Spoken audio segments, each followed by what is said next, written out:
రంగారావు గారిని క్లుప్తంగా తమ సందేశాన్ని తెలియజేయవలసిందిగా కోరుతున్నాం. హలో, చూడండి, బీగే రావు గారు నన్ను గురించి ఏదో క్రూరుదుడు అని కొంచెం సామెత రూపంగా కొంచెం చెప్పారు. నా ఉద్దేశం నేను చెప్తానేనండి. మేము హై స్కూల్లో 9th క్లాస్ చదివే రోజుల్లో మిత్రలాపైన పాట ఉండేది. అందులో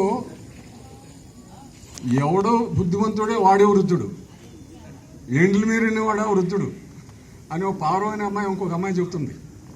అట్లాగే నాకంటే ఇక్కడున్న మీరందరూ వృద్ధులే. ఈ ప్రోగ్రాం అవడానికి ముఖ్య కారణాలు, ఈ ప్రోగ్రాం ఇలా అవడానికి, వీళ్ళందరూ ఇట్లా గ్యాదర్ అవడానికి నా బ్రతికున్నంత కాలం గుర్తుంచుకునే మనుషులు మన కమిటీ, మన Andhra association committee. Andhra association committee అంటూ లేకపోతే ఈ రోజు ఈ ప్రోగ్రాం అయ్యేది కాదు. నా మనస్ఫూర్తిగా ఆంధ్ర అసోసియేషన్ కమిటీ అభినందిస్తున్నాను నేను, అందులో డౌట్ లేదు. ఆ మాట చెప్పడానికి నేను 1 నిమిషం టైం అడిగాను. ఆ మాట చెప్పడానికి 1 నిమిషం టైం అడిగాను. ఇదండి ముఖ్యం. ఈ మనందరం యోగా అంటాం. ఈ విధంగా మనందరం కలిసి ఉండటానికి నేను కొంచెం ప్రయత్నం చేసిన మాట యథార్థమే, అది ఆడు ఒప్పుకుంటారు.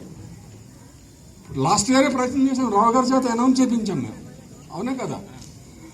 అప్పటి నుంచి నేను మర్చిపోకుండా వెనకాల పడ్డాను. మొత్తం మీద ప్రోగ్రాం అయిందంటే అయిందని నన్ను గురించి అవ్వలేదండి, నా వల్ల రావలేదు, కమిటీని గురించి అయింది. ఆ కమిటీ అంటూ చేయకపోతే, దీన్ని శ్రద్ధ తీసుకోకపోతే ఈ రోజు మన అందరం ఇలా కూర్చుని ఉండడం కాదు. దీన్ని మెయిన్ కారకులు కమిటీ, వాళ్ళని నేను ఇప్పుడు మర్చిపోలేను. వాళ్ళకి నేను హృదయపూర్వక నమస్కారాలు చేస్తున్నాను. ఇది నేను ముగిస్తానండి. సమయాభావం వల్ల మీకు ఇవ్వలేకపోయాం, మన్నించండి.